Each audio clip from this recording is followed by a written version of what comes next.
Hello friends, কেমন আছো সবাই? আশা করি ভালোই আছো। বন্ধুরা, হোমমেকারে তোমাদের স্বাগত। আজকে আমি তোমাদের কাছে আরও একটা রেসিপি নিয়ে চলে এসেছি, আর সেটা হলো এই গরমে যেটা সবার সব থেকে বেশি ভালো লাগে, সেটা হলো এই রকম মোটা মোটা ডাঁটার ঝাল ভাজা আজকে করে দেখাবো। আর দেখাবো তার সাথে এই যে কচি আম দিয়ে মুসুরির ডাল, আর অল্প একটু মাছের ডিম ভাজাও রয়েছে।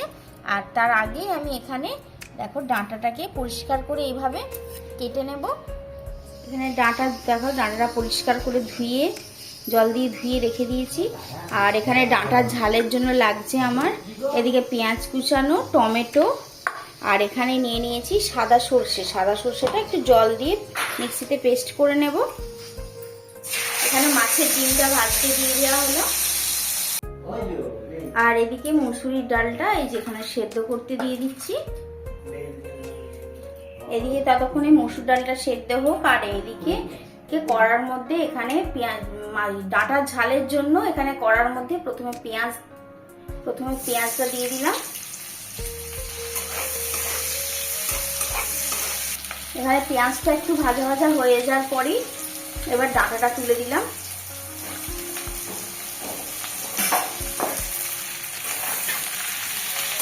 ডাঁটাটা 5 মিনিট ভেজে নেব পেঁয়াজের সাথে। আর দিয়ে দিলাম স্বাদ অনুসারে নুন। কিছুক্ষণ নাড়াচাড়া করার পর এবার দিয়ে দেবো টমেটো কুচি। টমেটোটা দিয়ে কিছুক্ষণ নাড়াচাড়া করব। এবার দিয়ে দেবো হলুদ গুঁড়ো, লঙ্কা গুঁড়ো, আর একটু টেস্টের জন্য দিয়ে দিলাম চিনি অল্প। এবার দিয়ে দিলাম বেটে রাখা সাদা সর্ষেটা।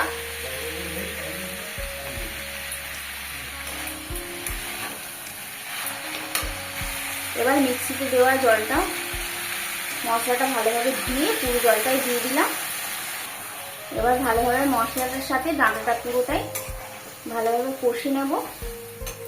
এবার অনেকটাই কষা হয়ে গেছে, দেখেছো। কষার পরে এবার জলটা দিয়ে দিলাম। জল দিয়ে আর 5 মিনিট কিছু করে একটু সেদ্ধ হতে দেবো। অলরেডি কষতে কষতেই অনেকটাই সেদ্ধ হয়ে গেছে। আর 5 মিনিট একটু সেদ্ধ করতে দেবো, তাহলে আমাদের ডাঁটার ঝাল ভাজা কমপ্লিট হয়ে যাবে। এবার দেখো ডাঁটার ঝালটা শুকনো শুকনো হয়ে গেছে, ঠিক এই রকম ধরনের এই স্টেজে থাকবে। এবার নামিয়ে নেবো। এর থেকে শুকনো শুকনো হয় না, এটাই ডাঁটার ঝাল ভাজাটা। দেখতে কত সুন্দর লাগছে।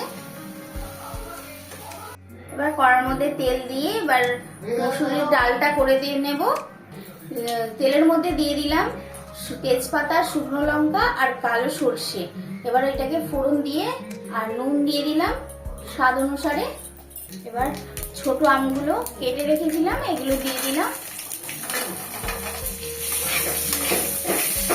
কিছুক্ষণ আমটাকে নাড়াচাড়া করে এবার দিয়ে দিলাম অল্প হলুদ। নাড়াচাড়া করে নিয়ে এবার একটু জল দিয়ে দিলাম। কিছুক্ষণ একটু আমগুলোকে সেদ্ধ করতে দেবো। আমগুলোকে অনেকক্ষণ ধরে সেদ্ধ হয়ে গেছে। এইবার সেদ্ধ করা ডালটাকে ঢেলে দিলাম।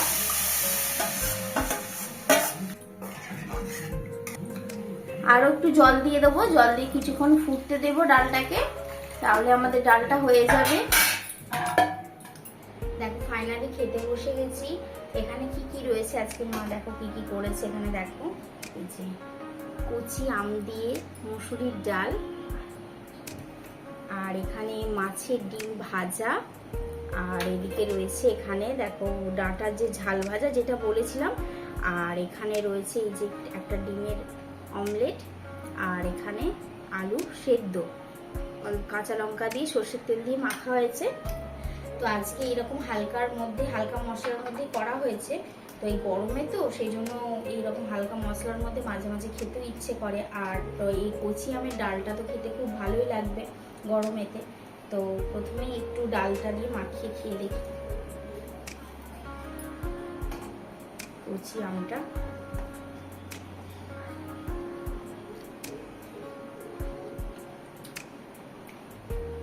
আমগুলো বেশ ভালোই টক আছে,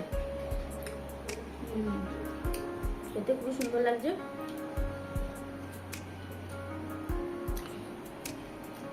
ডাঁটার ঝালটা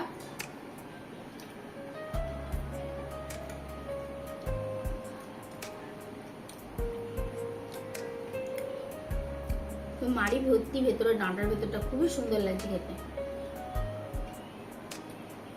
তো তোমরা দেখলে এখানে আজ এই ডাঁটার ঝালটা কিভাবে বানালাম, আর টক ডালটাও খুবই সুন্দর হয়েছে খেতে। তোমরা তো ডাঁটার রেসিপি অনেক কিছু করেই খেয়েছো, তো এইভাবে ডাঁড়ি গরমের সময় ডাঁটার ঝাল ভাজাটা খেয়ে দেখবে, খুবই ভালো হয় খেতে। তো আজকে ভিডিওটা আমাকে এখানেই শেষ করতে হবে। যদি আরো নতুন নতুন ভিডিও পেতে চাও তাহলে মুন্না হোমমেকার চ্যানেলটা সাবস্ক্রাইব করে দিও। আর আজকে ভিডিওটা যদি ভালো লেগে থাকে তাহলে অবশ্যই একটা লাইক আর কমেন্ট করে পাশে থেকো। আজকের মতো টাটা।